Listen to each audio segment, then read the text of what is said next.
audio titik leper buat ngepasin audionya. Wah, oke, mantap. Biar bingung. Ganggu. Biar bingung. Oke, halo teman-teman, balik lagi sama JJ dan Aryo di Insecure Podcast. Setelah kira-kira ada 3-4 bulanan ya kita hiatus karena hektikan perkuliahan. Sekarang kita balik lagi dan hari ini kita kedatangan tamu spesial nih. Mungkin yang dunianya berbeda dari 2 tamu sebelumnya. Sebelumnya bahas teknik penerbangan, bahas teknik metalurgi. Sekarang kita bahas yang lebih dekat ke manusia kayaknya. Karena judulnya sipil. Kita kan rakyat sipil gitu kan. Kita bareng ada siapa nih Mas? Halo semuanya, kenalin gue Nathaniel Ardin, biasa dipanggil Ardin sama teman-teman gue. Nah, gue ini sebagai salah satu mahasiswa teknik sipil di ITB, udah tingkat terakhir.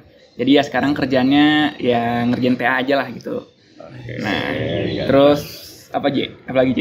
Pengalaman gue ya? Iya, selama teknik sipil tuh ngesipilin apa aja? Ngesipilin apa aja? Gue ngesipilin ada anak kecil nyebrang jalan, gue rapihkan gitu ya. Enggak. Jadi teknik sipil nih bukan seperti yang kalian orang awam bayangkan ya. Biasanya kalau dulu tuh gue jelasin kalau gue masuk teknik sipil, terus ditanya emang sipil belajarnya apa? Terus kayak mereka tuh ngebayanginnya sipil yang kayak PNS gitu, karena kan sama-sama pegawai negeri sipil gitu. Nah, sebenarnya beda. Jadi teknik sipil ini tuh belajar mengenai bagaimana kita mengkonstruksi suatu infrastruktur, misalnya bangunan, jembatan atau jalan raya misalnya. Nah, kalau tadi buat pengalaman gue sendiri, gue sebenarnya pernah bukan magang ya, kalau di ITB namanya kerja praktek ya kan? Iya, kerja praktek di bawahnya Adikarya. Jadi waktu itu ada proyek pembangunan Indonesia Arena. Kalau teman-teman cari nanti ada muncul dia gedung stadium basket di area GBK. Nah, itu tuh salah satu proyek yang dibawain Adikarya, dan gue waktu itu sempat kerja praktek di sana selama kurang lebih 2-3 bulan. Mantap. Kita coba ini dulu ya, kita korek-korek dulu terkait teknik sipil. Apa benar di teknik sipil bikin ngaduk ini, apa namanya, semen? Aduk semen. Ah, itu sangat benar. Tapi itu biasanya bukan di teknik sipil yang S1, bukan yang sarjana ya. Lebih ke diploma. Karena jadi kan, lu nggak ngaduk semen? Untungnya karena COVID jadi belum. Jadi nggak ngaduk karena semen. COVID nggak ngaduk semen. Kalau gue pengen ngaduk semen. Nah, jadi kalau di sipil itu sebenarnya ada beragam kelompok keahlian. Nah, kalau di sipil di ITB sendiri ada rekayasa struktur, rekayasa geoteknik, rekayasa transportasi, manajemen rekayasa konstruksi, sama yang terakhir nih rekayasa sumber daya air. Nah, setiap ini nih sangat berbeda banget, tapi kelima hal ini saling berkaitan satu sama lain. Jadi kalau misalnya teman-teman ngeliat suatu proyek pembangunan apapun itu, pasti kelima kakak ini bakal ada di dalamnya. Kalau lo sendiri masuknya kayak mana, Din? Kalau gue sendiri minat fokusnya nih ada di rekayasa transportasi, dan buat second optionnya gue ke geoteknik. Karena menarik juga. Geoteknik kan mempelajari tentang tanahnya dan bagaimana kita membuat tanah biar bisa mendukung bangunan yang kita bangun. Terus kayak transportasi kan buat gimana kita caranya mencari tahu jalur yang optimal, misalnya buat orang-orang berpergian gimana. Terus kalau mungkin juga gimana caranya kita bisa menghubungkan satu daerah dengan daerah lainnya gitu. Sebenarnya ini dilandasi karena gue tertarik dengan MRT sih. Gitu. Kan MRT apa tuh? Transportasi publiknya dan juga geotekniknya. Jadi ya karena itu. Kalau geoteknik kayaknya gue pernah ini saya track bentar. Gue pernah denger yang pembangunan tol tapi jalan-jalan itu kayak bukan lunak, kayak jalan lumpur gitu. Terus dia kayak harus di-fill dengan apa biar kayak kuat nahan jalan gitu sih. Pernah baca artikel kayak gitu gue seperti itu. Iya, itu benar masuk ke geoteknik. Jadi kan tanah di bumi ini kita nggak tahu ya karakteristiknya kayak gimana. Biasa tuh ada tanah yang bagus, yang tanahnya batuan keras. Itu enak banget tuh buat dibangun sesuatu. Tapi ada juga tanah yang jelek yang isinya kayak bubur. Jadi kayak udah ngegali ke beberapa meter di bawah tanah, ini tanahnya masih tanah lunak banget. Dan itu emang harus diberi perkuatan gitu. Biasanya pakai stone column perkuatannya. Stone column. Gitu.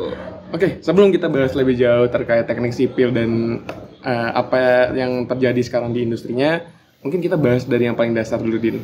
Kan lo anak teknik nih. Iya. Menurut lo teknik apa sih, Din? Teknik engineering itu apa sih?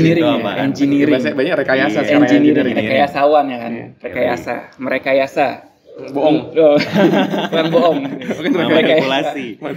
Mendapatkan cashback. Gimana itu namanya manipulasi ya guys, bukan rekayasa. Jadi menurut gue engineering kan kita merekayasa sesuatu ya. Merekayasa sesuatu dari sesuatu yang nggak ada menjadi ada, atau dari sesuatu yang belum menjadi apa-apa, menjadi sesuatu yang ada. Sama aja ya. Kayaknya ya kita membuat sesuatu yang sesuatu. belum jadi sesuatu. Iya. Nah, oke.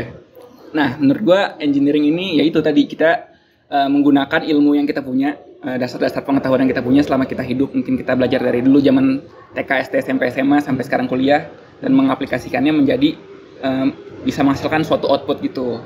Dan sebenarnya ya jadi engineering menurut gua nggak perlu sekolah tinggi-tinggi ya gak sih? Karena ya lu dengan apa ya? Yang penting lu punya ilmu yang cukup untuk membuat sesuatu, ya lu bisa menjadi seorang engineer gitu. Dari definisi lo tadi gitu ya, ilmu yang membuat sesuatu gitu ya, dia nggak ada jadi ada sesuatu yang belum ada gunanya sekarang jadi berguna. Selama lo kuliah gitu ya di teknik sipil, lo ngerasain itu nggak? Lo ngelakuin itu nggak? Wah, karena kalau teknik sipil ini menurut gue bukan suatu bidang ilmu yang bisa digunakan sehari-hari banget ya. Jadi ya sebenarnya selama ini belum pernah mengaplikasikan yang pure teknik sipil gitu. Mungkin yang pernah ngebangun jalan lo ya. Ngebangun jalan belum pernah, mengaspal jalan gitu belum pernah.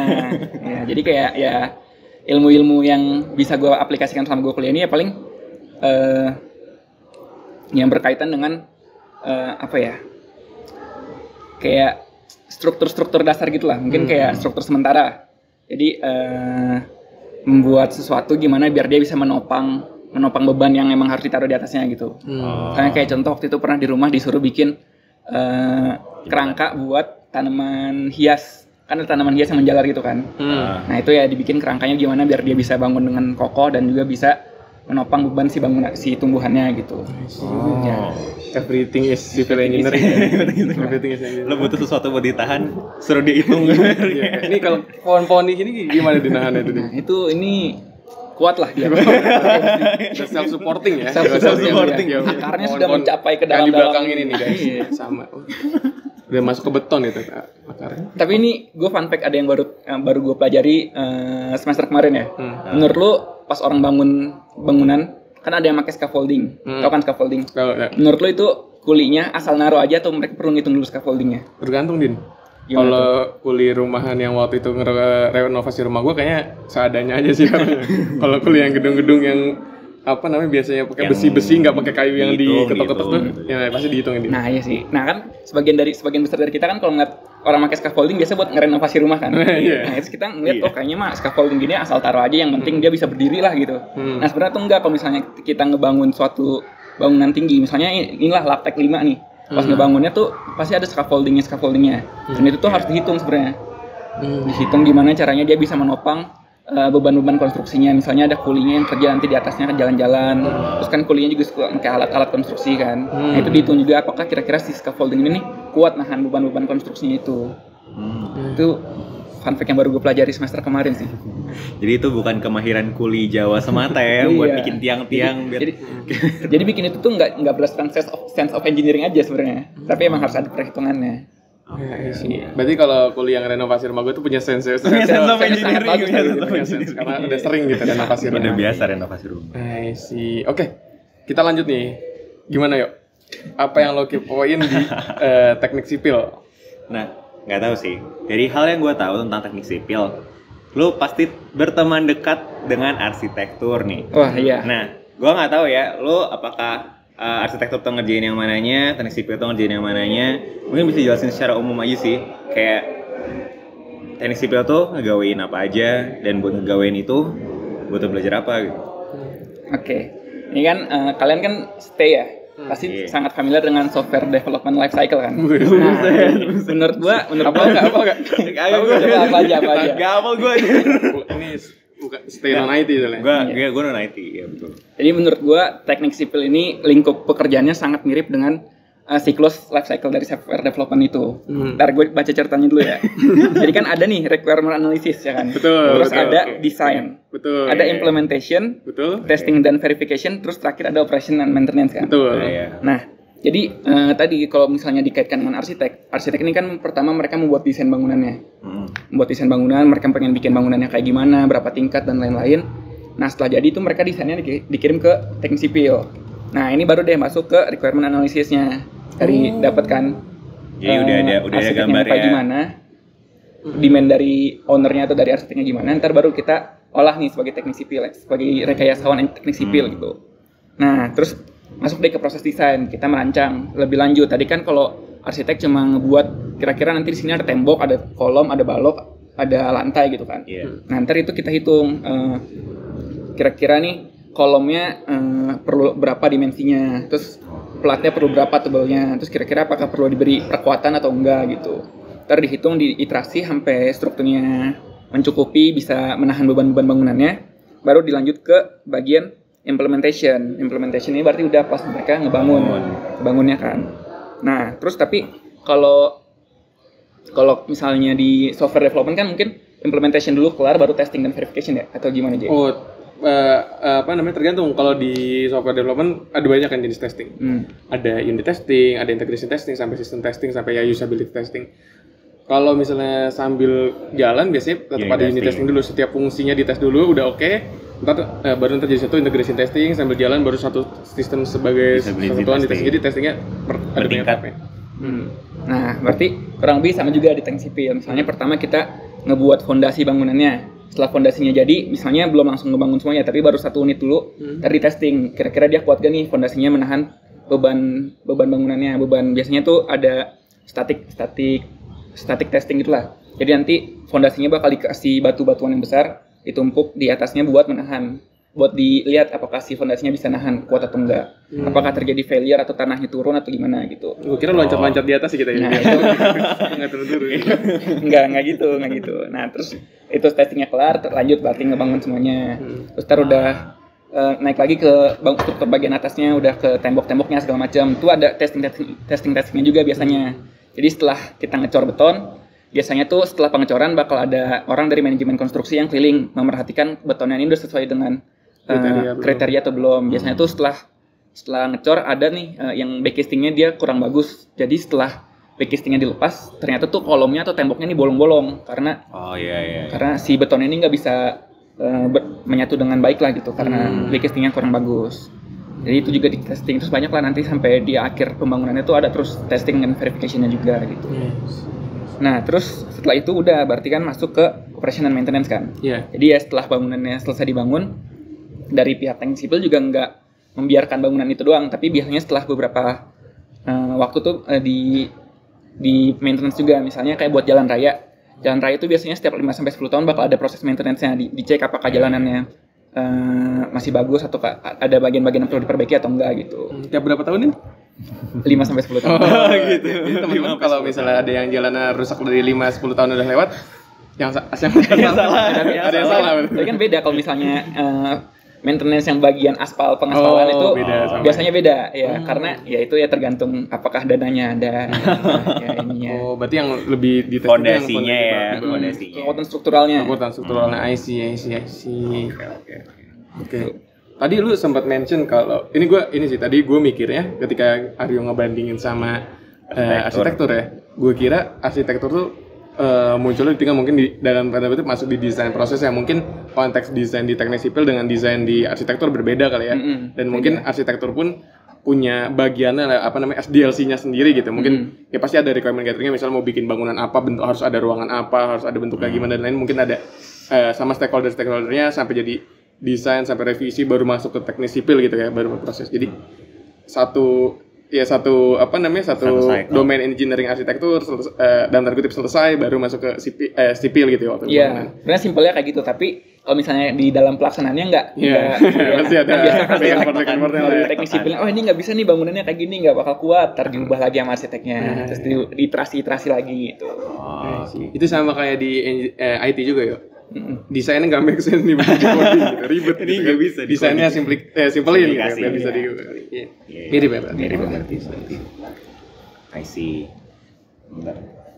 Kalau misalnya kayak gitu berarti teknik sipil tuh banyak bagian ya. Tadi lu sempat bilang ada beberapa role yang ini manajemen konstruksinya nanti ngecekin si tembok-temboknya kayak gimana gitu. Teknik sipil tuh yang gue tahu sejauh ini gitu ya, cuma orang yang ngitungin fondasi doang gitu. Nah sebenarnya di teknik sipil tuh pekerjaannya ada apa aja sih selain itu? Selain itu, sebenarnya bisa dikerucutkan ke tadi ya, ada 5 kakak kelompok ahlian dari teknik sipil, dan sebenarnya setiap pekerjaan ini beda-beda semuanya. Misalnya tadi yang pertama ada rekayasa struktur. Rekayasa struktur ini orang-orang yang bakal mendesain, menghitung nih tadi kira-kira kolomnya butuh seberapa besar dimensinya, baloknya gimana. Itu dia ada di biasanya tim perencana gitu. Nah, terus ada juga kakak geoteknik. Geoteknik dia yang menghitung fondasinya, tanahnya apakah kira-kira dia bisa sustain dan bisa nge-support beban bangunannya, beban konstruksinya. Nah, dia biasanya berdua nih ada di tim perencana juga. Ya sebenarnya yang lainnya juga tim perencana sih ya. Enggak ya. Ya kalau misalnya tadi sumber daya air itu mereka bakal menghitung, memperhatikan kalau misalnya buat di bangunan sipil ya biasanya tuh lebih ke arah drainase dan irigasi. Ya itu mereka fokusnya ke sana biasanya. Terus kalau misalnya rekayasa transportasi mereka bakal fokusnya ke sebenarnya mereka fokusnya banget ke jalanan gitu ya, kayak jalan raya. Terus misalnya parkir masuk nggak infrastruktur parkir tuh masuk, tapi dia kalau misalnya lingkupnya di bangunan struktural. Jadi kalau misalnya jadi nempel sama bangunan hitungannya. Beda ya mungkin kalau lu lihat di ini ya Amerika yang di jalan pasti ada parking space kan itu kan berarti dalam tanda kutip di luar konteks bangunan struktural kan. Kayak jalan parkiran nempel sama jalan gitu. Iya. Nah sebenarnya kalau menurut gue ya, ini opini gue pribadi, kalau misalnya ada jalanan yang samping kiri kanannya ada parking space itu nggak optimal buat dijadikan salah satu opsi orang bisa parkir gitu, karena dengan adanya mobil di kiri kanan kan bakal nambahin hambatan samping ya. Nah dengan adanya hambatan samping ini bakal memperlambat pergerakan transportasinya gitu, lalu lintasnya. Karena ya ada kemungkinan ntar mobilnya keluar masuk. Itu kan pasti yang mobil yang di belakang bakal nunggu mereka keluar dulu kan, baru bisa jalan lagi. Nah itu jadi kayak adanya hambatan samping ini tuh bakal memberikan potensi kemacetan aja gitu. Sering kita temukan di kota Bandung. Jangan jauh-jauh. Kalau Bon gitu. Bon di depan kanan kiri ITB juga. Parkir semua di mana-mana. Nah, itu sebenarnya sangat rawan macet jadinya. Apalagi di jalan yang lalu lalangnya itu ya aktif terus itu ya, nggak sepi-sepi. Iya benar. Makanya jadi kalau misalnya ngelihat contoh perjalanan yang bagus, kalau misalnya ngelihat di Singapura itu menurut gua dia sangat baik karena kiri kanannya nggak ada kendaraan yang parkir sama sekali. Dan kan kalau misalnya kalian di jalanan ngeliat ada marka jalan kan yang garis-garis itu. Nah di sana tuh marka jalannya ada yang kalau di samping kiri kanan tuh garis 2. Ya, jadi misalnya ini jalan nih. Ya ini tengahnya kan mediannya. Nah samping kiri kanan sama sininya tuh dia garisnya bukan 1 tapi 2. Itu artinya mereka mobil nggak boleh ada yang berhenti di sini. Bahkan sekedar berhenti pun nggak dibolehin. Itu kalau misalnya kalian bisa drop off nggak boleh. Jadi kalau di Singapura tuh kebanyakan emang bangunannya punya tempat drop off khusus masing-masing.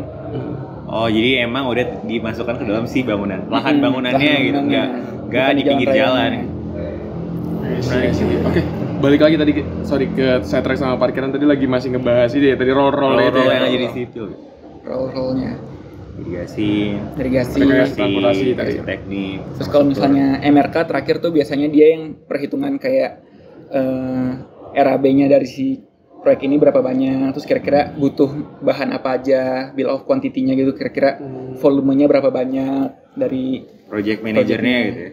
Bukan project manager sih, kalau project manager lebih ke oversee semuanya.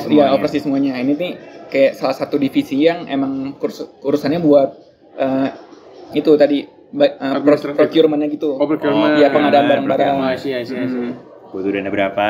Butuh dananya berapa? Masuk RAB-nya apa enggak? Terus kayak metodenya gimana juga mereka yang ngitung, mereka yang menentukan. Jadi kan misalnya tadi struktur mereka ngitung nih kolomnya berapa banyak, tulangannya berapa banyak, dan sebagainya gitu kan. Nah metode gimana caranya si kolom itu bisa dibangun itu ditentukan sama MRK, manajemen rekayasa konstruksinya. Gitu. Soalnya gue pernah dapat cerita dari dosen gue nih dia project manager rumah sakit itu, ngebangun rumah sakit di Kebayoran gitu, rumah sakit jantung di Kebayoran. Nah dia waktu itu dihadapkan sama 2 opsi buat ngebangun fondasi tapi pakai 2 metode gitu. Metode yang pertama tuh yang istilahnya nggak pakai air lah, yang keras gitu. Jadi setiap kali pakai mesin berat yang setiap kali ngebor tuh suaranya keras banget gitu. Nah opsi yang satunya lagi tuh yang istilahnya kayak ngebor cuman ada diinin pakai air gitu. Yang dia bilang kayak gitu sih. Jadi nah jadi yang satu suaranya lebih keredam cuman harganya lebih mahal. Yang satu harganya lebih murah cuman suaranya ya keras aja gitu kan. Nah awalnya ngitung-ngitung RAB dia milih yang satunya kan, yang lebih murah bisa keras dikit nggak apa-apa gitu. Tapi ternyata karena ada constraint dari lingkungan, terutama karena keras jadinya cuma dibolehin buat open konstruksi, buat ngelakuin pekerjaan konstruksi di jam-jam tertentu aja gitu. Nggak boleh lewat jam malam atau lewat mana gitu, kayak gitu nggak bisa. Jadinya ujung-ujungnya malah ngeperpanjang si timeline proyek yang dia punya gitu. Jadi harusnya yang ngurusin dan nyaranin itu tuh MRK ya, buat Jamie salah satunya itu. Iya, jadi MRK yang memberikan perhitungannya kira-kira biaya yang lebih murah yang mana. Terus kayak mereka juga yang bakal menentukan kayak aspek-aspek sosialnya tuh gimana. Resiko juga ya berarti. Resikonya juga. Misalnya kalau misalnya kita ngebangun di daerah pemukiman, nggak mungkin kan kita pakai tiang pancang yang ngegetok fondasinya bawah, itu kan bakal berisik banget kan, pakai booming gitu. Jadi ya itu bakal diperhatikan juga sama pihak MRK-nya. Kira-kira yang lebih visible buat daerah lingkungan ini tuh gimana gitu. Kan tadi udah bilang soal banyak bidang nih. Nah, lu tertariknya yang mana nih buat di-explore? Gue tertarik untuk explore ke rekayasa transportasi sih ya. Karena kan mungkin karena setiap hari kita berpergian gitu kan, kayak selalu berada di atas jalan raya. Dan kalau misalnya di Jakarta pun kayak jalannya kan sangat banyak gitu kan. Terus kayak melihat ada banyak public transport juga yang sangat bisa dioptimalisasikan gitu. Jadi kayak membuat tertarik aja sih. Kayak wah kayaknya emang masih banyak peluang-peluangnya gitu. So, kalau ngomong transportasi sebenarnya experience gue dengan transportasi ya. Kalau gue naik transportasinya, nih jujur ya, ini gue jujur transportasi kalau misalnya public transport ya, public transport gue naik KRL kayak di hidup gue bisa dihitung jari. Oh ya? Iya, karena gue nggak pernah sejauh butuh KRL lah, maksudnya buat mobilisasi sejauh ini waktu di Jabodetabek ya. Terus paling seringnya gue naik public transport yang kita benci, angkot. Gue selama SMA jadi penikmat angkot hampir setiap hari gitu ya. Jadi banyaknya transportasi yang ya di jalanan gitu. Angkot ya menurut gue kayak transportasi yang paling unik gitu. Karena masalahnya banyak banget. Tapi angkot sebenarnya menarik. Kalau misalnya kita membahas angkot di daerah Bandung ya. Oh iya, kayak di Bandung. Di Bandung ya. Menurut gue sangat baik untuk dikembangkan dibandingkan kita pakai bus di Bandung. Karena jalan kecil. Karena jalannya kecil. Problematis. Bandung itu problematis di manajemen transportasi publiknya karena dia harus nyambungin beberapa network jalan besar sama jalan kecil yang banyak. Iya, betul. Jadi ketika lo dari jalan-jalan utama nih, jalan-jalan protokol kayak di Bandung kan jalannya cuma berapa ya? Yang horizontal sama yang vertikal. Ya bisa dihitung jari lah. Potongan-potongannya saya jalan-jalan kecilnya abang-abang kan. Iya. Dan dari tata kotanya Bandung mungkin banyaknya juga ya si public place-nya ngumpul di satu tempat. Residensial ngumpul di pindah tempat yang beda gitu. Dan buat orang mau ke potongan-potongan kecil di tempat yang terkonsentrasi kayak gitu, lebih gampang buat naik angkot daripada naik bis. Dan sebenarnya kalau misalnya kemarin gue sempat melihat ada peta cakupan dari pelayanan angkot di Bandung ya. Sebenarnya tuh kota metropolitan Bandung udah sangat tercakupi dengan angkot-angkot yang ada di dalamnya. Tapi ya emang itu manajemennya mungkin masih perlu dipertimbangkan gitu kan. Karena kan sekarang angkot lebih banyak yang make operasionalnya tuh beda-beda. Misalnya angkot yang Sadang-Serang ke jadi kayak Caringin itu kan misalnya operasionalnya sama siapa? Si A, yang jalur lain sama si B. Jadi kayak nggak semuanya di organisasi kayak di Jakarta kan. Kalau Jakarta mungkin dikelola sama Jaklingko, dikelola sama Transjakarta, yang kayak gitu. Itu PR-nya di rekayasa transportasi sih. Betul. Oke, balik lagi ke tadi kan salah satu yang pernah gue naikin itu ya, apa namanya? Angkot gitu. Tapi kalau misalnya yang sekarang nih yang lagi trendy itu yang ini di langit itu, kereta di langit ya. Kereta di langit. MRT.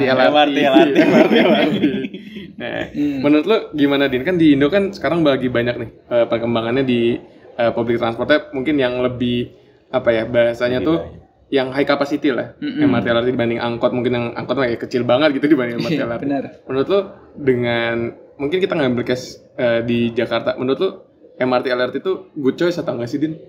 Menurut gua di zaman sekarang yang orang-orang butuh yang serba cepat, pengembangan pembuatan MRT di Jakarta itu cukup baik karena MRT sendiri kan buat speed dari keretanya juga lebih cepat daripada KRL kan.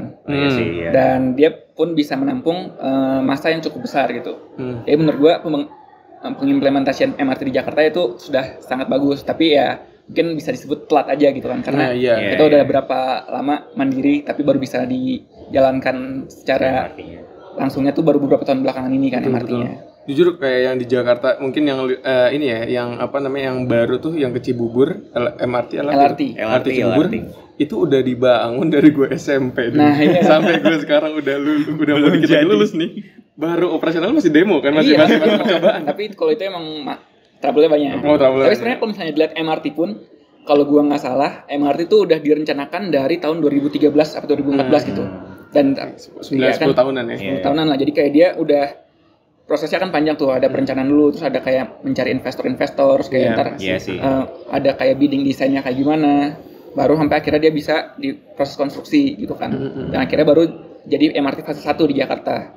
Sekarang lagi ngelanjutin fase 2 kan, fase 2 yang dari Bundaran HI sampai Jakarta Kota. Terus nanti ada lagi sebenarnya jalur yang barat timur. Terus ada kalau gua nggak salah tuh di bagian bawah, bagiannya di daerah Jakarta Selatan juga jalurnya sendiri nanti ke arah Bekasi kalau nggak salah. Tapi ini ya, apa namanya? Irinya adalah Jakarta yang udah punya public transport yang apa namanya? Yang small capacity dari apa mikrotrans dari yang paling kecil sampai yang paling besar ada semua. KRL. Dapat semua ya. Modalitasnya banyak buat lo pilih mau kemana-mana keliling kota Jakarta. Butuh yang ini juga kayaknya kota-kota lain juga harus yang ini ya, harus ngadopsi gitu. Iya. Kalau kayak gitu kan berarti mungkin PR-nya di pembangunan ya. Dan apa ya? Mungkin gue nggak tahu, tapi tren yang gue tahu buat sustainable development anjay. SDGs. Enggak, dari kota-kota yang gue lihat yang menurut gue baik sekali tata kotanya gitu ya. Transportasi publiknya tuh diintegrasikan dengan transportasi pribadi tapi bukan mobil. Sepeda. Nah, kota-kota kayak Amsterdam, mungkin lo juga pernah kesana kan ke Amsterdam. Nih fun fact, lu juga pernah kuliah berapa lama di Belanda, Din? Kurang lebih 5,5 bulan. Buset.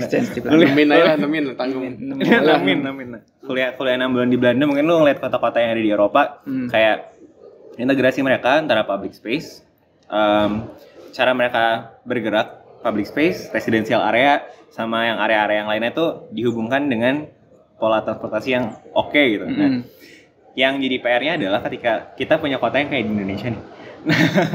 Gimana caranya dan apa ya mungkin dari yang lu tahu gitu ya, gimana caranya supaya kita bisa ngebangun transportasi yang kayak gitu tanpa kita makai lahan yang kurang bagus gitu. Kalau misalnya yang gue tahu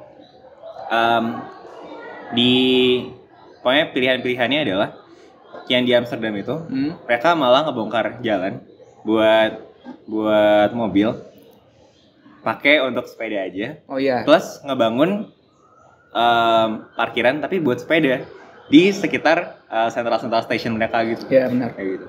Itu sih yang apa ya solusi menarik yang gue dapetin dari kenapa di Bandung nggak bisa kayak gitu aja. Sebenarnya yang itu pertama kita ngeberangkat dari behavior orang-orangnya dulu gak sih?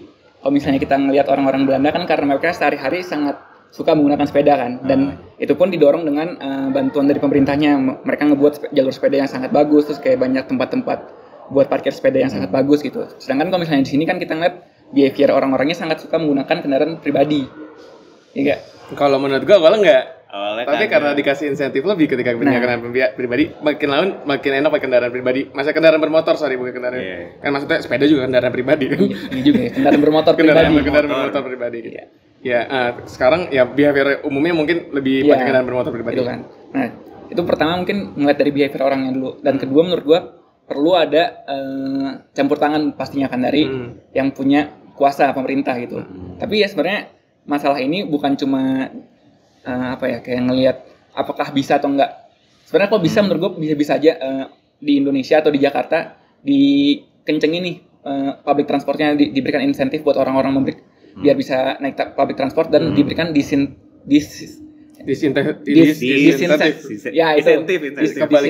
kebalikan insentif biar orang-orang nggak mau menggunakan kendaraan bermotor pribadi. Ya kan? Tapi ya itu berarti emang harus ada political will-nya aja gitu dari higher ups-nya. Sedangkan yang perlu kita tunggu sampai sekarang ya itu apakah ada kemauan dari yang berkuasa buat mendorong pembangunannya. Tapi karena menurut gue kalau kita ngomong public transport juga panjang ya planningnya, karena kan harapannya jadi sesuatu yang sustainable gitu kan, kayak berkelanjutan, jadi harus ada planning yang jangka panjangnya gitu. buat kayak nggak mungkin kan MRT LRT kayak 2 tahun lagi nggak jadi pakai lagi gitu kan. Pasti harus lanjut terus gitu. Jadi planning kan bakal ribet juga sih kalau misalnya mau nerapin public transport di suatu tempat. Tapi menurut gue sebenarnya ini mungkin agak apa ya? Bukan sesuatu yang baik gitu sih. Tapi perkembangan public transport kalau misalnya pengen bagus, pengen masif itu kan pasti bakal banyak ada pembebasan lahan. Apalagi dengan kondisi Indonesia Jakarta sekarang yang sangat padat itu kan ada udah banyak rumah di mana-mana. Kalau misalnya pengen bikin jalur transportasi yang baru pasti kan perlu ada pembebasan lahan. Nah, menurut gue tuh sebenarnya dengan dengan sistem kepresidenan salah satu presiden kita dulu itu bakal mudah banget buat dia membangun public transport di Jakarta atau di Indonesia secara keseluruhan karena itu mungkin bakal lebih mudah buat membebaskan lahan dan lain-lainnya gitu dan mendorongnya gitu. Sama ini ada fun fact satu lagi sih tadi kan sempat nyebut Belanda ya. Sebenarnya kalau teman-teman naik KRL di Jakarta, KRL-nya tuh kebanyakan mungkin hampir semuanya jalur KRL yang ada di Jakarta tuh dibangun sama pemerintah Belanda dulu. Ya itulah, jadi bisa dilihat kan perkembangan KRL dulu pas dipegang Belanda dan sekarang saat dipegang sama PT KAI seberapa beda gitu. Ya dan dari situ bisa dilihat juga lah kayak emangnya kayak seberapa besar keinginan High-Rapsnya buat mendevelop jalur-jalur kereta yang baru gitu. Kalau sebenarnya KRL itu salah satu transportasi publik yang sangat memadai juga kan. Kayak dia bisa mengangkut banyak orang, cepat juga dan bisa cakup banyak daerah harusnya. Lu ngomongin itu kayak kalau kita lihat secara historical ke zaman Belanda sampai yang sekarang di develop, gue jadi ini kepikiran, gue pernah baca kayak ada pembangunan jalan di mana pembangunan ketika dia gali tanah ada jalur tram. Iya. Mungkin dari zaman Belanda tuh udah ada udah tuh di sana pasti banget. Nah, di jalan-jalan gitu kan. Ya, mungkin kayak gitu juga kali kelihatan kayak balik kalian udah nggak guna nih misalnya tram ya. Ada jalur tram gitu. Di jalan raya gitu. Atau mungkin karena ada pemikiran juga ya guys sih kayak ini apa sih peninggalannya orang yang dulu, gue mau bikin yang baru biar memang gue yang senang gitu kan banyak kan kayak orang-orang yang kayak gitu kayak yang lama ditinggalin kita bikin yang baru. Kalau sebenarnya yang lama dan kalau misalnya dilanjutin itu sangat bagus gitu, sangat oke. Sukses Jakarta. Sukses Jakarta. Kayak disensor ya, ntar dihapus. Oke, tadi kita lagi bahas di MRT sama LRT. Kira-kira ada transportasi apa lagi nih yang unik? Mungkin kalau yang sekarang mungkin marak ini kali ya, yang di tingkat jalanan itu nggak di atas, yang bis kali ya, yang BRT ya, bis transit. Ada Transjakarta, ada Trans Semarang, dan Trans Pasundan gitu kan. Ukuran bisnya beda-beda. Maksudnya untuk yang gue lihat, yang gue perhatiin di Jakarta tuh ada 2 jenis bis. Ketika lo mau ke Jabodetabek atau network transportasinya nyambung ke Jabodetabek, biasanya yang gede, yang tinggi decknya gitu. Yang naiknya dari haltenya yang tinggi-tinggi juga gitu. Ada juga bis yang kalau kota-kota, waktu itu gue naik di sekitaran Monas gitu, yang kecil, yang bis listrik. Oh iya. Yang pendek. Oh iya, kayak bukunya UI yang sekarang tuh. Iya, kayak gitu. Iya. Kayak gitu sih. Nah, ya sebenarnya kalau kayak gitu kan berarti lo memperbanyak modalitasnya kan bisa-bisa aja kan. Yang menurut gue menarik tuh kan berarti kaitannya sama si bis ini tuh perlu diisi sama bahan bakar apa kan. Iya. Nah, kalau yang bis yang listrik pasti ada tempat station mereka buat ngecas. Yang baru yang gue tahu ya, ada yang bahannya bakarnya hidrogen gitu kan. Jadi kayak lu cuma perlu isi air doang. tapi nggak tahu. Sebenarnya bukan, maksudnya ini hidrogen yang apakah bapak-bapak yang diundang ke Eropa kemarin atau hidrogen apa nih? Kagak. Bukan. Ini gue sebenarnya baru dengar juga nih belum lama ini dari teman gue. Jadi kalau misalnya kita melihat ke masa depan, mungkin salah satu bahan bakar yang sangat digemari bakal digunakan di kendaraan bermotor itu adalah bahan bakar hidrogen. Tapi bukan hidrogen dalam artian lu masukin air dan airnya bakal jadi bahan bakar. Pasti yang hybrid nih. Enggak hybrid juga. Jadi emang tangkinya diisi dengan gas hidrogen. Tapi itu pembuatan gasnya emang hidrolisisnya bukan dilakukan di kendaraan itu sendiri, tapi emang ada pabriknya sendiri yang buat ada pomnya ntar. Ada pomnya. Dan itu emang kalau kata temen gue kemarin tuh salah satu opsi yang lebih cantik lah daripada EV sebenarnya. Karena kalau kita ngomongin EV, generating EV masih banyak yang dari fossil fuel gitu kan. Kalau apalagi di Indonesia kan. Kaitannya sama ngisi bahan bakar tadi, berarti setiap kali lo misalnya nih mau bikin sebuah jalur transportasi baru, lo harus mikirin terminal-terminal mana aja yang tempat dia jadi depo isi ulang. Perlu atau enggak? Menarik. Atau kayak setiap kali ini bensin mobil Transjakarta habis nih, ya udah lu pulang gitu. Lu pulang ke stasiun tempat lu ngisi bensin gitu, kayak gitu. Soalnya sehari-hari gue naik Transjakarta di Belum Jakarta. pernah isi bensin? Gue nggak pernah ngeliat ada isi bensin. Gue juga nggak pernah. Tapi gue pernah lihat ini itu di daerah Jakarta Timur, di dekat salah satu terminalnya. Itu di sebelahnya tuh ada ini, tapi dia kayak bukan Pertamina kayak tempat ngisi bensin, tapi BBG gitu, bahan bakar gas. Dan biasanya di situ itu apa namanya Transjakarta gitu yang gasport, yang bukan yang bensin, kayak bukan bensin atau diesel atau gue nggak tahu lah isinya apa. Tapi yang powered by gas tuh sering ada di situ gitu. Jadi gue pernah ngeliat pas datang ngisi fuelnya gitu. Tapi iya sih bener juga sih, kayak kita nggak pernah, jarang banget Nggak pernah lihat. Ya mungkin mereka bakal mengisinya pas nggak beroperasional nggak sih? Iya. Jadi kayak udah dihitung kalau misalnya mereka Full lagi tank ya, berangkat. full tanknya berangkat, pulangnya habis gitu terus kayak lo harus ngisi ulang. Menarik sih. Harus gitu biasanya. Dan biasanya mungkin ya kalau yang di Jakarta ada yang tadi yang kayak pom gitu. Ada juga mungkin yang terintegrasi dengan terminalnya. Tapi ini gue nggak tahu juga sih karena belum pernah lihat.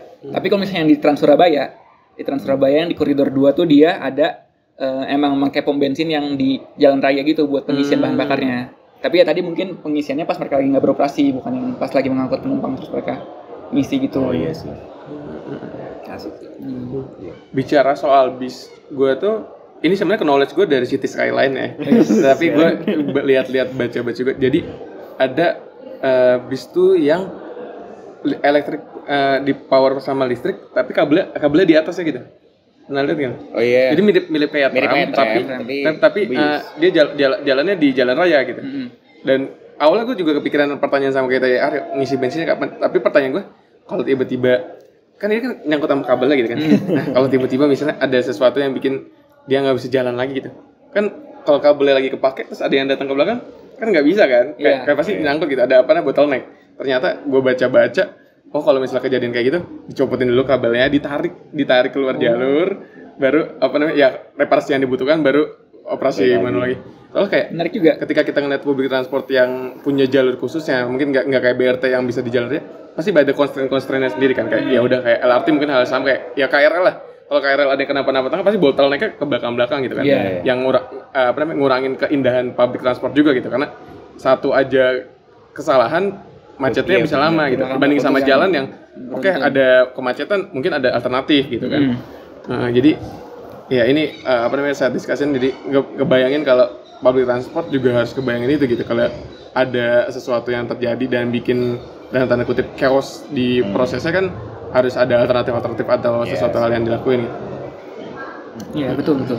Pasti emang buat bagian perencanaannya bakal selalu diperhatikan juga sih, kayak mitigasinya gimana kalau misalnya ada kejadian-kejadian yang tidak terduga gitu kan. Dan itu biasanya di teknisnya emang udah diperkirakan juga gitu. Kalau kayak gitu apa ya? Lo butuh, nggak tahu sih, gue nggak tahu teknologinya sekarang kayak gimana. Tapi pasti di perencanaan ada simulasi gitu kan? Iya, ada beberapa aplikasi yang bisa digunakan. Nah kayak lo misalnya mau hitung struktur, lo cobain dulu deh ini, lo hitung pakai software kuat atau kagak gitu, baru coba bikin.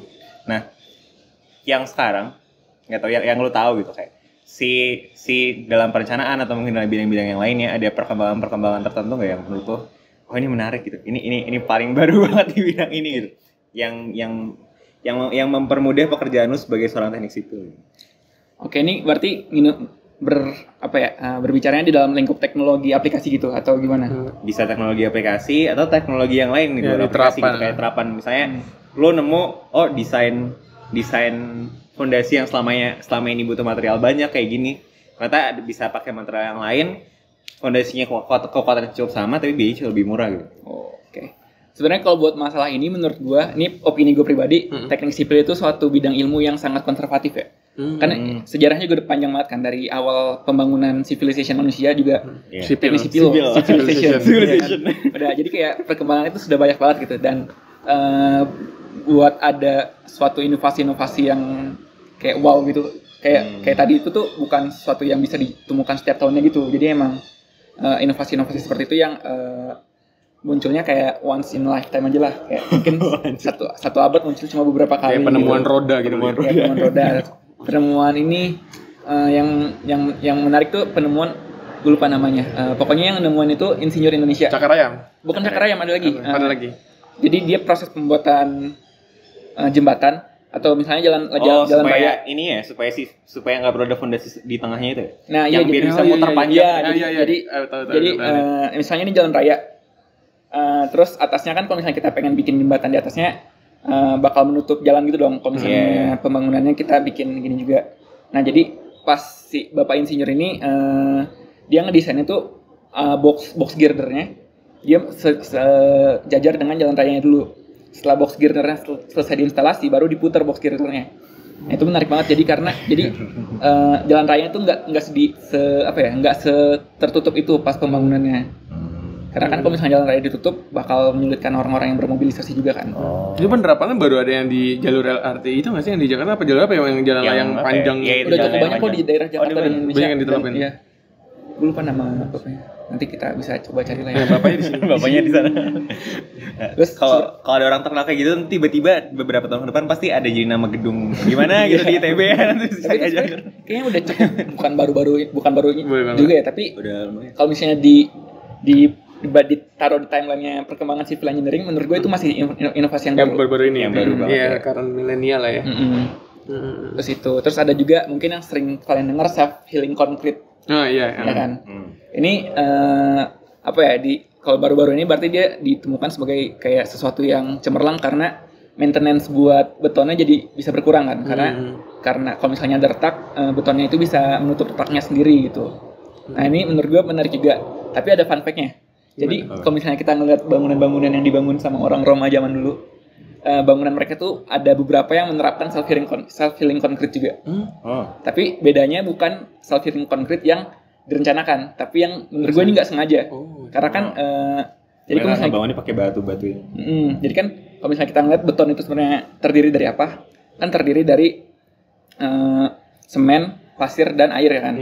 Nah, semen ini tuh dia mengandung kalsium yang nanti akan mengeras kalau misalnya dia bereaksi dengan air.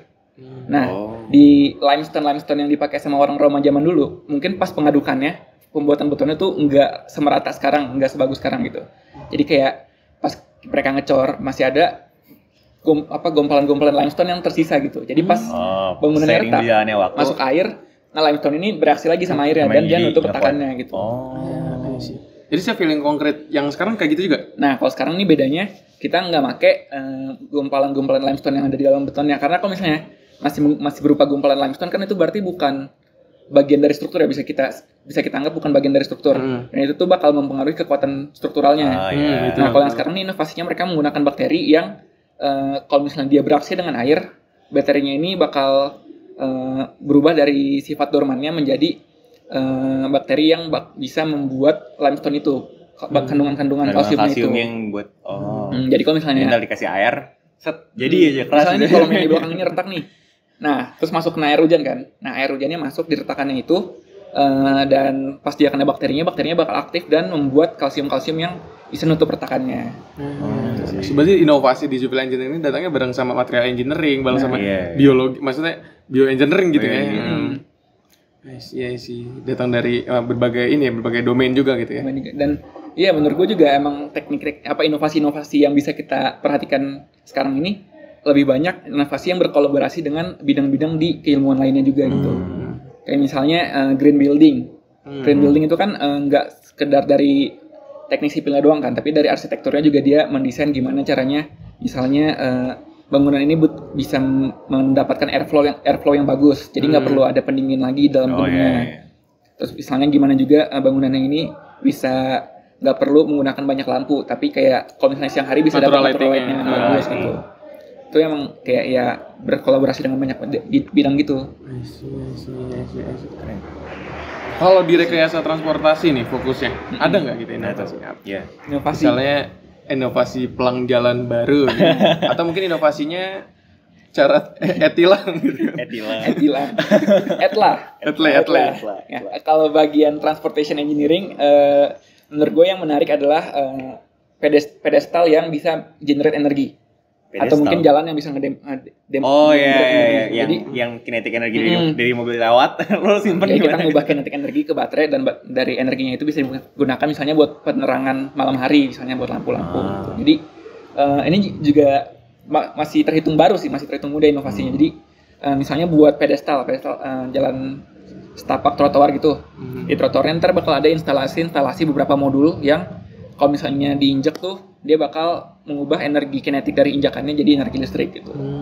Dan ini juga sebenarnya bisa diterapin bukan di trotoar doang gitu kan, tapi di segala bidang lintasan yang bakal dilewati mobilisasi orang gitu. Pasti bakal bisa diterapkan, misalnya di jalan kereta itu juga bisa, misalnya di runway pesawat juga menurut gue bisa diterapkan gitu. Tapi nanti mungkin perlu dikaji lagi kayak fungsionalitasnya buat apa juga gitu. Dan itu salah satu yang menarik sih. Tapi menurut gue, ini gue tebak ya, pasti concernnya satu, mahal. Iya. Itu kan biayain tuh biar anak MRK yang itu. Iya nggak salah sih. Jadi mahal gitu. Iya anak MRK ini kayak konsultannya sipil ya kayak. Wah ini nggak bisa. Ini lu pakai yang ini aja nih. Atau lu ganti yang ini tuh. Apa ya? Yang apa ya? Kalau transportasi yang gue pernah baca di Swiss. Ya. Mereka tuh punya dataset peta apa ya? Network jalan mereka gitu. Jadi jalan mereka udah bukan yang bentukannya jalan biasa kayak gini, tapi ada beberapa jalan yang ada pos buat ngukur kepadatannya berapa gitu. Jadi kayak di satu jalan panjang misalnya ada 10 kayak alat gitu ngukur kayak gitu. Nah, mereka ngerekam data itu buat dibuat trennya dan datasetnya kebuka gitu. Nah, orang-orang jadinya ngelakuin modeling pakai data itu. Kayak ini misalnya nih, gue pengen bangun jalan baru yang nyambungin jalan ini sama jalan ini gitu. Apakah traffic yang dari sini situ berkurang atau kayak gimana? Itu ada orang yang bikin kayak nyoba-nyoba apa ya komputasinya juga gitu. Ya walaupun kayak tahu aplikasinya apa gue pribadi. Itu benar sih karena emang kalau yang gue pelajari selama jadi mahasiswa teknik sipil emang di rekayasa transportasi ada beberapa jalan yang sengaja ditaruh sensor-sensor gitu buat menghitung mobilisasi orang-orangnya gimana. Dan ya tadi mungkin salah satunya contohnya di Swiss ya. Di Swiss kan emang udah sangat maju lah. Dan waktu dari teman gue yang orang Swiss pun waktu itu dia cerita emang di Swiss ini banyak kamera-kamera yang buat merekam kendaraan kondisi jalanan si Swissnya gitu gimana. Dan itu emang sangat bagus dan belakangan ini baru ada inovasi dari Belanda juga, dia ngebuat jembatan 3D printing dari baja. Oh iya. Lihat. Itu kan jembatannya dia dipenuhi dengan sensor-sensor juga. Dan sensor-sensornya ini bakal memberikan data buat disimulasikan di kembarannya dia yang berupa digital gitu. Dan digital twin. Nah, nanti dari data-data itu juga bisa dilihat kayak kira-kira si 3D printing jembatannya ini apakah kuat gitu, apakah bisa sustain dan apakah durable gitu.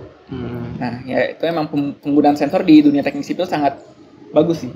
Dan nggak cuma di rekayasa transportasi doang ya, tapi kayak di struktural pun banyak yang udah menggunakan sensor gitu. Misalnya kemarin di pembangunan JIS kan ada atapnya yang retractable, tau kan? Yang bisa buka tutup. Nah, itu tuh atapnya kan berupa rangka baja 3D space truss gitu. Dan dia tuh pembuatannya bukan menggunakan metode yang konvensional. Kalau konvensional biasanya kulinya bakal menyatukan baja-bajanya di atas pas sudah nempel sama kolomnya. Tapi kalau JIS kemarin tuh dia elemen-elemen bajanya ditaruh dulu semuanya di lantai dasar, dirakit lantai dasar, terus diangkat bareng-bareng sama tower crane-nya, sama crane gitu di lift ke atas. Dan itu mereka menggunakan sensor buat memastikan liftingnya tuh bisa tetap sama elevasinya. Karena kan kalau misalnya lu ngangkat dan miring sebelah itu bakal berdampak sangat besar gitu kan buat pembangunannya. Dan mereka pakai sensor buat itu. Dan banyak juga terus misalnya kayak buat pas abis ngecor beton. Ngecor beton kan pas pengerasannya itu dia ada proses hidrasi. Nah, proses hidrasi ini proses antara tadi reaksi dengan air sama si kalsiumnya. Nah, proses hidrasi ini kan melepaskan kalor, melepaskan panas. Nah, mereka juga pakai sensor buat memastikan proses hidrasinya ini berjalan dengan baik gitu. Karena biasanya ada ukurannya kira-kira butuh berapa derajat sampai si hidrasi ini udah dianggap baik gitu. Gitu. Kayak gue pernah lihat sih yang pakai kayak heat kamera gitu. Dia kayak buat mapping kalau bisa habis ngecor kayak ngelihat apa ada yang kayak anomali misalnya ini kayak kenapa nggak sepanas yang lain gitu. Gue pernah lihat. Tapi tadi unik kepikiran lu ngomongin sensor di jalanan untuk ngeliat volume kendaraan dan lain-lain. Mungkin kalau dari sisi STI ya, kita selalu biasanya kalau ada dua teknologi kita selalu ngebandingin. Kenapa nggak pakai data Google Maps gitu kan? Yang jalanan kan udah ada tuh merah, kuning, hijau gitu ya. Tapi kan sebenarnya kalau data Google Maps kan apa ya? Gue nggak ngerti ya cara mereka mendapatkan datanya gimana. Kan mungkin bisa aja ada orang yang naik mobil tapi nggak pakai HP, nggak bawa HP sama sekali. Itu kan berarti Google Maps dia nggak bakal nge-track dia ada di mana dong. Dan jadi kayak mungkin data dari Google Maps itu bisa dibilang kurang akurat juga. Karena tadi kan ada banyak faktor-faktor. Terus lu pernah baca ini gak sih, ada berita di Inggris apa di Eropa di mana gitu? Yang orang naruh HP di bawah HP-nya tuh biar Google Maps macet. Iya.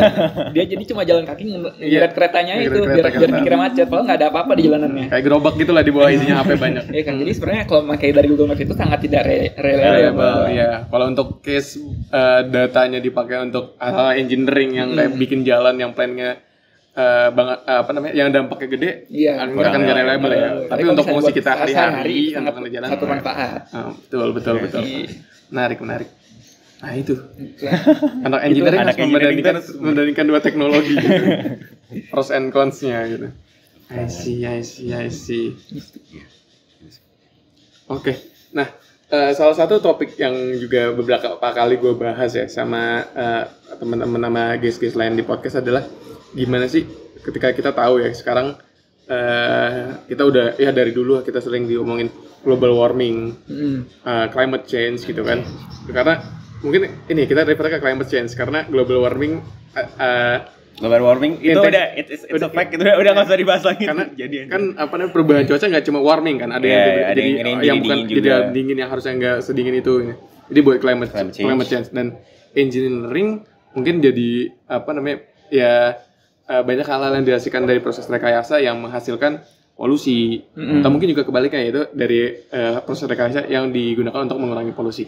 Nah, buat teknik sipil sendiri, kalau kita bahas terkait sustainability gitu, gimana sih dampak dari proses rekayasa teknik sipil ke iklim, ke alam, ke atmosfer itu? Kalau buat sekarang tuh apa sih Din kira-kira inovasi atau hal-hal yang udah dilakukan untuk mengurangi dampak buruknya gitu? Mengurangi dampak buruknya. Atau mungkin kita start dulu, ada nggak dampak buruknya dari teknik sipil, dari pembangunan? Pasti ada dong. Karena kan kalau misalnya kita ngeliat ke environment ya, ini kebetulan gue pas exchange Belanda kemarin juga belajar environment gitu. Environmental boy gue sekarang. Environmental boy. Ya itu tadi climate change emang sangat real adanya dan dampaknya itu bukan dari pabrik-pabrik doang atau mungkin dari kendaraan-kendaraan doang, tapi ya dari semua sektor pun ada gitu. Dari gue sebagai engineer teknik sipil pun melihat konstruksi-konstruksi yang ada di dunia sekarang emang ada juga dampaknya. Misalnya kayak kalau climate change ini kan berarti salah satu kaitannya bisa kita lihat ke hutan juga ya. Adanya hutan di dalam bumi ini gitu. Dan kalau misalnya teman-teman naik jalan tol dari Jakarta ke Bandung, pasti ada saatnya kalian ngeliat ke kiri dan ke kanan, gunungnya loh kok hilang. Ya kan? Nah, itu menurut gue salah satu hal yang perlu diperhatikan juga saat proses perencanaan teknik sipil, karena kalau manajemen tanahnya kurang baik, pasti kan ujung-ujungnya bakal nge-resort ke kita keruk dari tempat ini, dan itu kan bakal membuat environment yang ada di sana hilang gitu kan, dan itu dampaknya juga bakal ke biodiversity yang hidup di sana juga gitu. Betul. Jadi itu sebenarnya kalau misalnya ditanya ada apa enggak, pasti ada. Itu salah satunya. Terus mungkin salah satu hal lainnya adalah dari limbah-limbah pembangunan. Itu kan adanya limbah-limbah juga kan bakal berpengaruh ke climate change yang ada di bumi ini kan. Jadi ya memang pasti ada gitu. Dan kalau tadi tentang inovasi ya, yang apa sih yang udah dilakukan untuk mengurangi hal itu sebenarnya ada nih baru-baru ini yang namanya modular building. Modular building ini pembangunannya kayak Lego gitu. Jadi kayak susun jadi bangunannya. Dan modular building ini menurut gue bisa mengurangi dampak climate change juga karena seluruh komponen bangunannya dibangun di pabrik. Jadi fabrikasinya sudah di satu tempat dan pasti bisa kita bilang lebih efisien daripada kalau misalnya kita ngebangun di site proyeknya langsung kan. Karena kan kalau misalnya kita ngebangun di pabrik, salah satu yang paling mencoloknya adalah yang nggak perlu ada hitung-hitungannya. bisa di set udah kayak bisa apa namanya? Udah sepaket. Mass production gitu ya. Iya, Udah mass ada production. set Itu kan pasti udah set. udah ya nggak perlu ada mobilisasi logistik lagi. Misalnya bahan-bahannya harus dibikin dari dikirim dari mana ke mana. Tapi kan misalnya bahan-bahannya udah dikirim ke pabrik yang sama semuanya gitu. Dan dari situ ya udah mereka tinggal mengirim bahan-bahan modul-modul yang udah jadinya gitu, dan di lokasi proyeknya udah tinggal disusun-susun aja gitu. Dan ini kalau misalnya kita lihat apakah dia bisa membuat skyscraper atau enggak, menurut gua bisa, karena di Cina sendiri baru-baru ini atau beberapa waktu belakang ini udah sempat membuat bangunan modular setinggi 53 atau 57 lantai gitu. Kan berarti ya memang kapasitasnya pun bisa. sangat bagus gitu. Visible berarti ya. Visible untuk mengurangi dampak climate change. Iya. Terus gue juga pernah lihat ini sih. Ini sebenarnya nggak tahu bukan inovasi, tapi lebih ke mungkin kali kita tadi membahas metode bangunan atau being cautious gitu ya dengan environment di sekitar kita. Yaitu kalau kita lihat sekarang di jalan itu di apa namanya area pedestrian, area trotoar yang suka ada pohonnya gitu. Nah kan kita sering lihat bahwa jalanannya atau daerah trotoar dibangun tanpa dalam tanda kutip mikir growth si pohonnya. Dimana pohonnya makin gede, akarnya kemana-mana, terus jalannya hancur gitu ya. Nah, gue tuh kemarin baru lihat dia tuh instead of ya udah kita ngelilingin pohonnya doang, itu tuh dia dibikin kayak ada 2 jalur gitu loh.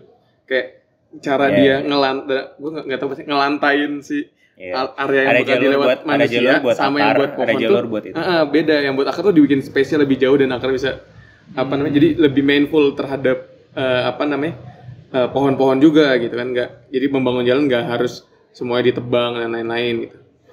Menurut gue unik sih itu, maksudnya being mindful ketika kita buat sesuatu infrastruktur yang bakal dipakai manusia dan dalam tanda kutip awalnya menghancurin alam gitu ya, tapi tetap bisa ngintegrasin alam kembali gitu ke bangunan. Dan mungkin yang tadi lu sempat mention kayak green building gitu kan. Atau mungkin di Indonesia ada apa ya, ruang terbuka hijau. Ruang terbuka hijau. Ya tapi ya itu. Kan takut ntar kalau hujan gede jadi banjir. Takut orang-orangnya. Jadi kalau banyak nyamuk juga. Jadi ruang terbuka hijau itu. Iya, jadi pengkiris. Tapi kalau misalnya ngomong soal green building, bangunan tuh ada carbon footprint-nya? Ada banget. Jadi dari proses kita mendapatkan bahan-bahan betonnya, semennya, pasir dan tanahnya itu kan pasti menggunakan menggunakan mesin-mesin yang menggunakan bahan bakar fosil. Dan ya, sebenarnya dari situ pun kita udah bisa ngeliat langsung kalau ada carbon footprint yang ditinggalkan gitu kan.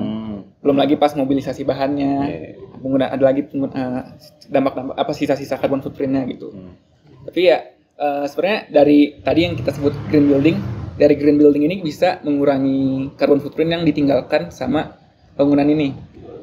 Jadi ya tadi kan salah satunya mungkin dari modular construction.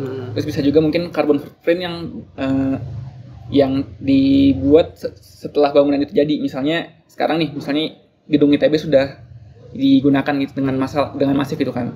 Terus kayak pasti bakal ada ninggalin carbon footprint juga dari air conditioner yang kita pakai dan hal-hal lainnya gitu. Dan ini tuh bisa juga dikurangi dari aspek green building tadi. Misalnya tadi yang natural lighting, terus ada juga yang misalnya bikin vertical garden biar ada exchange antara karbon yang dikeluarkan juga. Betul. Jadi mungkin mengurangi lebih baiknya reduce the carbon footprint ya solusinya. Betul. Nggak cuma pas bikin bangunannya aja, tapi pas bangunannya udah ada dengan kayak tadi natural lighting bisa ngurangin pemakaian listrik. Udara juga ya, airflow yang bagus kan bisa ngurangin penggunaan AC dan lain-lain. Ada juga bangunan yang menarik banget. Jadi di Manchester, Inggris ada satu bangunan namanya One Angle Square. Jadi bangunan ini dia punya double fasad. Fasad ini hiasan-hiasan luar bangunan itu lah misalnya. Muka bangunannya. Nah, dia ini diklaim bisa mereduksi 80% carbon footprint yang dibuat dari kalau misalnya dia beroperasional dengan biasa gitu, dengan konvensional. Bangunan biasa. Karena dia saat musim panas fasadnya ini bisa membuat airflow yang membuat dalam gedungnya itu nggak panas, dan pas musim dingin si fasadnya juga bisa jadi insulasi biar dalamnya itu tetap hangat gitu. Jadi ya tadi dari penggunaan air conditioner dan juga heater juga bisa dikurangi gitu kan. Berkurang. Itu sebenarnya gue tertarik lu ngomong antara ketika panas jadi dingin itu ini kalau kita lihat konstruksi masyarakat Indonesia yang tradisional, yang lantai kayu gitu kan banyak yang fungsinya kayak gitu kan. Ketika dia lagi panas lantainya kayu itu dingin, ketika dia dingin hangat gitu kan si lantainya. Iya. Jadi sebenarnya cara-cara orang zaman dulu juga bisa diadopsi gitu ya untuk Betul. untuk buat proses engineering jadi lebih sustainable gitu kayak ya sebelum kita sekarang modernisasi dengan berbagai tools yang menghasilkan karbon gitu ya. Kita bisa kembali lagi tuh ke zaman-zaman gimana orang bisa buat sesuatu tapi carbon footprint-nya kecil gitu. Benar. Bisa kita adopsi dengan teknologi modern. Jadi ngeliat historik emang sangat berguna. Self-healing concrete. Belanda gitu, public transport gitu, terang gitu. Terus ini ngebangun gitu, yang double facade atau menggunakan bahan yang kalau panas dia dingin, kalau dingin dia panas. Iya, betul. Emang kalau bahas civil engineering bahkan dari ini kali ya prasejarah. Benar. Kalau kata Soekarno tuh jas merah. Jangan sekali-sekali melupakan sejarah. Termasuk sejarah teknik sipil. Gitu. Oke, udah hampir 1 jam kita ngobrolin teknik sipil bareng Ardin. Mungkin sebelum kita selesaiin podcast ini, Din, lu ada sesuatu nggak yang mau sampaikan buat orang-orang yang mungkin yang tertarik sama teknik sipil, atau mungkin harapan lu nih buat teknik sipil atau pembangunan sipil ke depannya? Waduh. Pembangunan sipil berasa jadi apa gitu kan? Ada ya nggak apa-apa sih. Kita semua punya mimpi. Mungkin gue buka dengan fun fact dulu ya. Oke, mungkin teman-teman semua nggak tahu kalau lampu merah itu siapa yang buat? Pasti kayak bingung kan, kayak ini jurusan mana yang berhubungan dengan lampu merah gitu kan? Lampu merah siapa yang menghitung gitu? Ini berapa lama merahnya, berapa lama hijaunya gitu? Pasti bingung kan? Itu sebenarnya dari teknik sipil teman-teman. Dan itu fun fact pertama banget yang gue tahu pas gue masuk teknik sipil. Jadi ternyata gue yang ngitung lampu merah ya. Selama ini yang membuat kemacetan tidak berguna. Yang bikin lu nunggu nih. Yang lampu merahnya 10 menit tuh kayak yang bikin lampu merah hijau dua-duanya jalan tuh ya teknik situ juga. Kayak yang di situ tuh. Di situ. Adalah di Bandung lah. Ya, itu satu mungkin buat pengetahuan umum kalian semua. Terus buat harapannya ya, mungkin ya semoga kedepannya green building, green infrastruktur bisa makin lebih diterapkan karena kan tadi climate change itu sangat real adanya. Dan kalau misalnya dilihat dari peningkatan suhu bumi itu kan peningkatannya sekarang percepatannya lebih tinggi daripada biasanya gitu kan. Kalau dulu mungkin emang ada peningkatan tapi ya accelerationnya beda gitu kan sekarang. Dan itu harapannya dengan ada makin maraknya green infrastruktur bisalah kita berkontribusi untuk mengurangi dampak dari climate change yang ada di bumi ini. Sustainable Development Goals. SDG. Oke, thank you banget Ardin udah ngeluangin waktunya bareng gue sama Aryo di Inciscore Podcast episode 4 kali ini. Mungkin kalau ada orang-orang yang mau tahu atau mau kenal atau mau ini ya boleh nyari tahu di mana? Bisa lihat di mana, Din? Mungkin bisa lihat di Tokped ada. Belum buka toko. Bisa kontak aja di sosial media gue, mungkin Instagram atau Twitter atau X ya sekarang. Di Instagram dan di X username-nya Nathan Ardin. Ada di sini nih. Ada di sini. Nanti Oke, thank you teman-teman. See you di episode selanjutnya. Bye bye. Bye bye.